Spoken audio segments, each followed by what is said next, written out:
K Suresh ಕೂಡ ಅಕ್ರಮ ಗಣಿಗಾರಿಕೆಯಲ್ಲಿದ್ದಾರೆ, D K Shivakumar ಕೂಡ ಅಕ್ರಮ ಗಣಿಗಾರಿಕೆಯಲ್ಲಿದ್ದಾರೆ. ಹಿರೇಮಠವರು ಒಂದು ಪಕ್ಷದ ಏಜೆಂಟ್ ಆಗಿ ಕೆಲಸ ಮಾಡ್ತಾ ಇರ್ತಕ್ಕಂಥ ಒಬ್ಬ ಹಿರಿಯರು. ಅವ್ರಿಗೆ ಗೊತ್ತಿಲ್ಲ ಯಾವ ಪಕ್ಷದ ಪರವಾಗಿ ನಿಂತಿದ್ದಾರೆ ಅಂತೇಳಿ. ಅವರು ಆಗಿಂದಾಗೆ ಕೆಲವ್ರ ಮೇಲೆ ಅವ್ರಿಗೆ ಬೇಕು ಅಂದವ್ರ ಮೇಲೆ ಸೆಲೆಕ್ಟ್ ಮಾಡ್ಕೋತಾರೆ. ಅವ್ರಿಗೊಂದು ಇಲ್ಲಿಂದ ದೂರವಾಣಿ ಸಂದೇಶ ಹೋಗುತ್ತೆ, ಆ ಸಂದೇಶದ ಮೇಲೆ ಅವ್ರು ಎಲ್ಲಿಂದನೋ ಬರ್ತಾರೆ. ಅವರು ಪ್ರತಿಯೊಂದನ್ನು ಕೂಡ ಅವ್ರ ಮೂಲನೂ ಹೇಳ್ಬೇಕು ಅಂತಂದ್ರೆ ಸಾಕಷ್ಟಿದೆ, ಆದರೆ ಅವ್ರ ವಿಚಾರ ಮಾತಾಡೋದು ಬೇಡ. ಯಾಕಂತಂದ್ರೆ ಇದು ನಾವು ಮಾತಾಡ್ತಾ ಇರ್ತದ್ದು ಕ್ಷೇತ್ರದ ವಿಚಾರ, ಈ ದೇಶದ ವಿಚಾರ, ಈ ಚುನಾವಣೆ ವಿಚಾರ.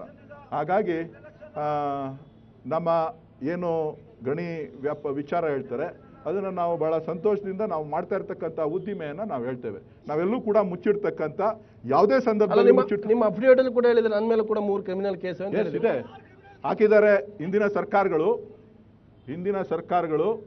ಕೆಲವೊಂದು ಸಂದರ್ಭದಲ್ಲಿ ರಾಜಕೀಯ ವೈಷಮ್ಯದಿಂದ ಹಾಕಿರ್ತಕ್ಕಂಥ ದೂರುಗಳು, ಅದನ್ನು ನಾವು ನ್ಯಾಯಾಲಯದಲ್ಲಿ ಸಂಪೂರ್ಣವಾಗಿ ಹೋರಾಟ ಮಾಡಿ ಗೆಲ್ತಕ್ಕಂಥ ಆ ಒಂದು ಸಂಪೂರ್ಣವಾದಂಥ ಏನು ಆರೋಪ ಮಾಡಿದ್ದಾರೆ ನಮ್ಮ ಮೇಲೆ ಅದನ್ನ ಸಂಪೂರ್ಣವಾಗಿ ಹುರುಳಿಲ್ಲ ಅಂತಕ್ಕಂಥದ್ದು ತೀರ್ಮಾನ ಆಗ್ತದೆ ಅಂತಕ್ಕಂಥ ಭರವಸೆ ನಮಗಿದೆ. ಅಕ್ರಮವಾದಂಥ ಗಣಿಗಾರಿಕೆ ಈ ರಾಜ್ಯದಲ್ಲಿ ಬಳ್ಳಾರಿ ರಿಪಬ್ಲಿಕ್ ಅಂತ ಒಂದಿತ್ತು. ಜನಾರ್ದನ್ ರೆಡ್ಡಿ ಅನ್ನುವಂಥ ಒಬ್ಬ ರಾಜಕಾರಣಿ ಇಡೀ ರಾಜ್ಯವನ್ನೇ ಆಪೋಷಣ ತೆಗೆದುಕೊಂಡಂತ ಸಂದರ್ಭದಲ್ಲಿ SR ಹಿರೇಮಠ ಅಂತ ಒಬ್ಬ ಹಿರಿಯರು 70 ವರ್ಷ ಆಗಿರುವಂತ ಹಿರಿಯರು ಅಹೋರಾತ್ರಿ ಹೋರಾಡಿ ಜೈಲಿಗೆ ಕಳಿಸಿದ್ರು. ಇವತ್ತು ಬಳ್ಳಾರಿ ರಿಪಬ್ಲಿಕ್ ನ ಸ್ಥಾನದಲ್ಲಿ ಕರ್ನಾಟಕದಲ್ಲಿ ಕನಕಪುರ ರಿಪಬ್ಲಿಕ್ ಸ್ಥಾಪನೆ ಆಗಿದೆ. ಆಮೇಲೆ ಈ ಮಾತನ್ನ ಹಿಂದೆ ತಗೋಬೇಕು. ಸ್ವಲ್ಪ ಕೇಳಿದ್ರೆ ನೀವು ನಾಲ್ಗೆ ಉದ್ದ ಇದೆ ಅಂತಕ್ಕಂಥ ನಾನು ಮೊದಲೇ ಹೇಳಿದ್ದೇನೆ, ನೀವೇನಿದ್ರು ಕೂಡ ಸಂಪೂರ್ಣವಾಗಿ ಆರೋಪಗಳನ್ನ ಮಾಡ್ತಕ್ಕಂಥದ್ದು ನಾಲ್ಗೆ ಉದ್ದ ಇದೆ ಅಂತೇಳಿ, ನಾಲ್ಗೆಗೆ ಎಲುಬಿಲ್ಲ ಅಂತೇಳಿ ಹೆಂಗ್ ಬೇಕಾಗ್ತಕ್ಕಂಥ ಹೊರತಕ್ಕಂಥ ಒಂದು ಹವ್ಯಾಸವನ್ನು ಇಟ್ಟುಕೊಳ್ತಕ್ಕಂಥ ಒಂದು ಪಕ್ಷ ಈಗ ತಾನೇ ಹುಟ್ಟಿರ್ತಕ್ಕಂಥದ್ದು. ನಿಮ್ಮ ಚಿಹ್ನೆನೇ ಗೊತ್ತಾಗ್ತದೆ, ಇವತ್ತಿರುತ್ತೆ ನಾಳೆ ಹೋಗುತ್ತೆ ಅಂತಕ್ಕಂಥದ್ದು. ನೀವೆಲ್ಲವೂ ಕೂಡ ನೀರಿನ ಮೇಲಿನ ಗುಳ್ಳೆ ರೀತಿ ನಿಮ್ಮ ಎಲ್ಲ ನಡವಳಿಕೆ, ನಿಮ್ಮ ಪಕ್ಷದ ಸಿದ್ಧಾಂತ ಎಲ್ಲವೂ ಕೂಡ ನೀರಿನ ಮೇಲೆ ಗುಳ್ಳೆ ಇದ್ದಂತೆ ಯಾವುದೇ ಸಂದರ್ಭದಲ್ಲಿ ಹೊಡೆದಾಗಬಹುದು. ಬಳ್ಳಾರಿ ಯಾವ ರೀತಿ ರಿಪಬ್ಲಿಕ್ ಆಗಿತ್ತು ಹಾಗೆ ಕನಕಪುರ ಆಗಿದೆ ನಿಮ್ ಕೈಯಲ್ಲಿ ಅಂತ ಹೇಳ್ತಾರೆ. ನೋಡಿ ನನ್ನ ಸಹೋದರ DK ಶಿವಕುಮಾರ್ ಅವರು ಸುಮಾರು 25 ವರ್ಷಗಳ ಕಾಲ ಕನಕಪುರ ವಿಧಾನಸಭಾ ಕ್ಷೇತ್ರ ಮತ್ತು ಸಾಧನೂರು ವಿಧಾನಸಭಾ ಕ್ಷೇತ್ರವನ್ನ ಪ್ರತಿನಿಧಿಸ್ತಾ ಬರ್ತಾ ಇದ್ದಾರೆ. ಅನೇಕ ರಾಜಕೀಯ ಮುಖಂಡರುಗಳು ಯಾರ್ಯಾರು ರಾಜಕೀಯವನ್ನ ಇವತ್ತು ತಾವೆಲ್ಲ ಆರೋಪಗಳನ್ನ ಪ್ರತ್ಯಾರೋಪಗಳನ್ನ ಆಗಿಂದಾಗೆ ನಮ್ಮ ಮೇಲೆ ಬರ್ತಾ ಇರ್ತಕ್ಕಂಥದ್ದನ್ನ ಮಾಧ್ಯಮ ಗಮನಿಸಿದೆ, ಇಡೀ ರಾಜ್ಯದ ಜನ ಗಮನಿಸಿದ್ದಾರೆ. ಈ ಗಮನಿಸಿರ್ತಾ ಇರ್ತಕ್ಕಂಥ ಸಂದರ್ಭದಲ್ಲಿ ಸಾರ್ವಜನಿಕ ಪ್ರಜಾಪ್ರಭುತ್ವ ವ್ಯವಸ್ಥೆನಲ್ಲಿ ನಾವೇನಾದ್ರೂ ತಪ್ಪು ಮಾಡಿದ್ವಿ ಅಂತ ಅಂದಿದ್ರೆ ನಮ್ಮನ್ನ ಇಷ್ಟೊತ್ತಿಗೆ ಜನ ಗಂಟು ಮುಟ್ಟೆ ಕಟ್ಟಿ ಕಳಿಸ್ಬಿಟ್ಟಿದ್ರು. ಜನ ಗಂಟು ಮುಟ್ಟೆ ಕಟ್ಟಿ ಕಳಿಸ್ತಿದ್ರು. ಒಂದನ್ನ ಇಲ್ಲಿ ನಾನು ಸ್ಪಷ್ಟವಾಗಿ ಹೇಳಲಿಕ್ಕೆ ಬಯಸ್ತೇನೆ. ನಾನು ಸ್ವಲ್ಪ ಹೇಳ್ತೀನಿ ಕೇಳ್ಕೊ, ಹೇಳ್ತೀನಿ ಕೇಳು.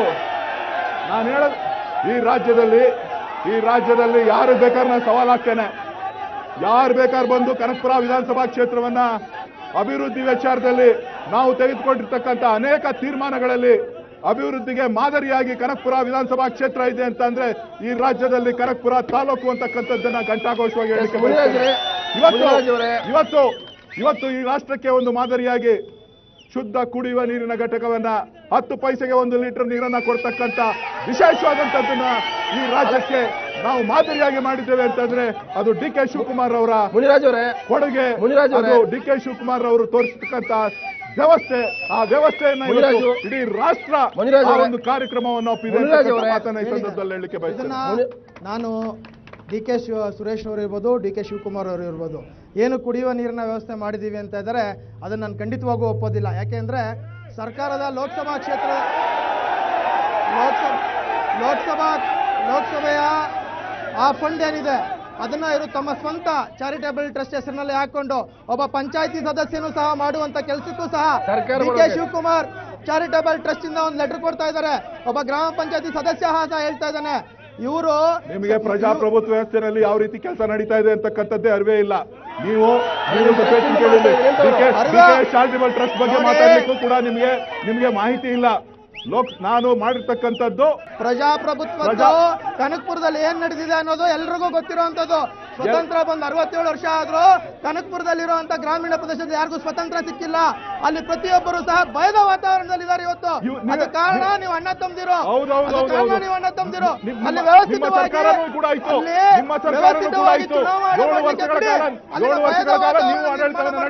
ನೀವು 7 ವರ್ಷಗಳ ಕಾಲ ನೀವು ಆಡಳಿತವನ್ನು ನಡೆಸಿದ್ದೀರಿ. ನಿಮ್ಗೆ ಡಿಪಾಸಿಟ್ ಕೂಡ ಸಿಕ್ಕಿಲ್ಲ. ಅಲ್ಲಿ ಸಿಕ್ಕಿಲ್ಲ. ಈ ಬಾರಿ ತೋರಿಸ್ತೀವಿ, ಈ ಬಾರಿ ತೋರಿಸ್ತೀವಿ ಚುನಾವಣೆ ಮುಕ್ತವಾದ ವಿಧಾನಸಭಾ ಕ್ಷೇತ್ರದ ಬಗ್ಗೆ ಮಾತಾಡ್ಲಿಕ್ಕೆ ನಿಮ್ಗೆ ಯಾವುದೇ ತರವಾದಂತಹ ಹಕ್ಕು ಇಲ್ಲ. ಚುನಾವಣೆ ಬಗ್ಗೆ ಮಾತಾಡ್ಬೇಕಾದ್ರೆ ಕನಕಪುರ ಕ್ಷೇತ್ರದ ಬಗ್ಗೆ ಮಾತಾಡ್ಬೇಕು ಅಂದ್ರೆ ಬೆಂಗಳೂರು ಗ್ರಾಮಾಂತರ ಲೋಕಸಭಾ ಕ್ಷೇತ್ರಕ್ಕೆ ಒಳಪಡುತ್ತದೋ. ಈ ಬಾರಿ ಮುಕ್ತವಾದಂತ ಚುನಾವಣೆ ಮಾಡುವಂತ ವ್ಯವಸ್ಥೆ ಆಗ್ಬೇಕು. ಈ ಸಲ ಈ ಬಾರಿ ನೋಡ್ಬೇಕು ಕನಕಪುರ ಲೋಕಸಭಾ ಕ್ಷೇತ್ರದಲ್ಲಿ ಖಂಡಿತ ಈ ಸವಾಲನ್ನು ಸ್ವೀಕಾರ ಮಾಡ್ತೇನೆ ಮುನ್ರಾಜ್ ಅವರೇ. ಬೆಂಗಳೂರು ಗ್ರಾಮಾಂತರ ರಿಪಬ್ಲಿಕ್ ಆಗಿಲ್ಲ, ಕನಕಪುರ ರಿಪಬ್ಲಿಕ್ ಆಗಿಲ್ಲ. ಬೆಂಗಳೂರು ಗ್ರಾಮಾಂತರ ಅಥವಾ ಕನಕಪುರ ರಿಪಬ್ಲಿಕ್ ಆಗಿದೆಯೋ ಆಗಿಲ್ಲ ಅನ್ನೋದು ಜನರ ವಿಚಾರ. ಜನರಿಗೆ ಗೊತ್ತಿದೆ ಅದು ಏನಾಗಿದೆ ಏನಾಗಿಲ್ಲ ಅಂತ. ನಾನೇ ಅಲ್ಲ, ಅವರು ಬಿಜೆಪಿ ಅವರು ಹೇಳಿದ್ರು. ಆದ್ರೆ ಒಂದ್ ನಿಮಿಷ, ಆದ್ರೆ ಒಂದು ವಿಚಾರ, ಇವತ್ತು ಬಿಜೆಪಿಯವರು ಮತ್ತು JDS ಅವರು ಹಣ ಇರುವಂತ ಅಭ್ಯರ್ಥಿಗಳನ್ನ ತಂದು ನಿಲ್ಲಿಸಿದ್ದಾರೆ. ಆದ್ರೆ ಇವತ್ತು ಹೋರಾಟ ಇರೋದು ಕಾಂಗ್ರೆಸ್ ಮತ್ತು ಆಮ್ ಆದ್ಮಿ ಪಕ್ಷದ ಮಧ್ಯೆ ಮಾತ್ರ ಈ ಕ್ಷೇತ್ರದಲ್ಲಿ. ಇವರಿಬ್ರು JDS ಅವರು ಅಷ್ಟೇ, JDS ನ ಅಭ್ಯರ್ಥಿಗಳಿಗೆ ಗ್ರಾಮಾಂತರ ಪ್ರದೇಶದಲ್ಲಿ ಓಟೆ ಹಾಕಲ್ಲ JDS ನವರು. ಬಿಜೆಪಿ ಕ್ಷೇತ್ರ ಕೆಲವೊಂದು ಭಾಗಗಳಲ್ಲಿ ಬಿಟ್ಟರೆ ಬಿಜೆಪಿ ಇಲ್ವೇ ಇಲ್ಲ. ಆನೇಕಲ್ ಕ್ಷೇತ್ರದಲ್ಲಿ 40 ಸಾವಿರದಲ್ಲಿ ಮೊನ್ನೆ ಸೋತಿದ್ದು ಕಾಂಗ್ರೆಸ್. ಆನೇಕಲ್ ಕ್ಷೇತ್ರದಲ್ಲಿ 5 ಸಲ MLA ಆಗಿದ್ದಂತ ಒಬ್ಬ MLA 40,000 ಲೀಡಿಂಗ್ ಅಲ್ಲಿ ಸೋತರು ಮೊನ್ನೆ. ಈ ಕ್ಷೇತ್ರದಲ್ಲಿ ಇವತ್ತು ಹೋರಾಟ ಇದ್ರೆ ಅದು ಕಾಂಗ್ರೆಸ್ ಮತ್ತು ಆಮ್ ಆದ್ಮಿ ಪಕ್ಷದ ಮಧ್ಯೆ ಮಾತ್ರ. ನಾಳೆ ಬೆಳಗ್ಗೆ ಒಂದಾಗುವಂತವ್ರು ಇವರೇ. ಈ ದೇಶದ ರಾಷ್ಟ್ರೀಯತೆ ಬಗ್ಗೆ ಯೋಚನೆ ಮಾಡೋರು ಯಾರಾದ್ರೂ ಇದ್ರೆ ಅದು ಭಾರತೀಯ ಜನತಾ ಪಕ್ಷದವರು ಮಾತ್ರ. ಈ ದೇಶದ ಸುರಕ್ಷತೆಯ ಬಗ್ಗೆ ಮಾತಾಡೋರು ಯಾರಾದ್ರೂ ಇದ್ರೆ ಅದು ಭಾರತೀಯ ಜನತಾ ಪಕ್ಷದವರು ಮಾತ್ರ. ಯಾವುದೇ ಕಾರಣಕ್ಕೂ ನೀವು ದೇಶವನ್ನ ಒಡೆದು ಆಳ್ತಾ ಭಾರತೀಯ ಜನತಾ ಪಕ್ಷಕ್ಕೆ ಯಾರು ಕೊಟ್ಟಿಲ್ಲ ಈ ರಾಷ್ಟ್ರೀಯತೆಯನ್ನ. ಈ ರಾಷ್ಟ್ರೀಯತೆಯನ್ನ ಕೊಟ್ಟಿಲ್ಲ.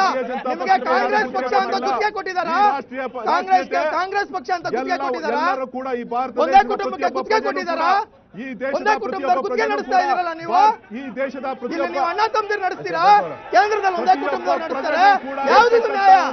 ಬೆಳೆ ಒಬ್ಬ ಸಾಮಾನ್ಯ ಕಾರ್ಯಕರ್ತನಿಗೆ ಒಬ್ಬ ಸೀಟ್ ಕೊಟ್ಕೊಡ್ಬೇಕಾಗಿತ್ತು. ನೀವು ಒಬ್ಬ ಸಾಮಾನ್ಯ ಕಾರ್ಯಕರ್ತನ ನಿಲ್ಲಿಸಿ ಗೆಲ್ಲಿಸಬೇಕಾಗಿತ್ತು ಲೋಕಸಭಾ ಕ್ಷೇತ್ರವನ್ನ. ನಿಮ್ಮ ಅಣ್ಣನವರು ಈ ರಾಜ್ಯದ ಒಬ್ಬ ಸಚಿವರಿದ್ದಾರೆ. ಮುನ್ರಾಜ್ ಅವರೇ, ಸುರೇಶ್ ಅವರೇ, ರವಿಕೃಷ್ಣ ಅವರೇ, ಬಹಳಷ್ಟು ವಿಷಯ ಚರ್ಚೆ ಮಾಡಿದ್ವಿ. ಸಾರ್ವಜನಿಕರು ಕೂಡ, ವಿವಿಧ ಕಾರ್ಯಕರ್ತರು ಕೂಡ ಪ್ರಶ್ನೆಗಳನ್ನು ಕೇಳ್ತಾರೆ. ಈಗಾಗಲೇ ಅನೇಕ ಚರ್ಚೆ ಆಗಿದೆ, ರಾಷ್ಟ್ರೀಯ ಮಟ್ಟದ್ದು, ಇಡೀ ಕ್ಷೇತ್ರ ಸಮಸ್ಯೆಗಳಿರ್ಬೋದು, ಯಾವ್ಯಾವ ವಿಚಾರಗಳು ಚರ್ಚೆ ಆಗಿದೆ. ನಾನು ನೇರವಾಗಿ ಜನರನ್ನ ಪ್ರಶ್ನೆ ಕೇಳ್ತೀನಿ. ಅದಕ್ಕಿಂತ ಮೊದಲು ಒಂದು ಬ್ರೇಕ್. ಈ ತರ ಎ ಇಂದ ಝೆಡ್ ವರೆಗೂ ಹಗರಣಗಳ ತಲೆಮಾಲೆಯನ್ನು ಮಾಡುವಂತವರು ಕಾಂಗ್ರೆಸ್ ಸರ್ಕಾರದವರು. 5 ಜನ ಬಿಜೆಪಿಯವರು. ಇವಾಗ ಒಬ್ಬ ಬಿಜೆಪಿ ಮೇಲೆ ಕಾಂಗ್ರೆಸ್ ಬಂದ್ಬಿಟ್ಟಿದ್ದಾರೆ. ಕೃಷ್ಣಯ್ಯ ಶೆಟ್ಟಿ. ಕಾಂಗ್ರೆಸ್ ಅಲ್ಲೂ ಒಂದಷ್ಟು ಜನ ಕ್ಯೂನಲ್ಲಿದ್ದಾರೆ ಜೈಲ್ಗೆ ಹೋಗೋದಿಕ್ಕೆ.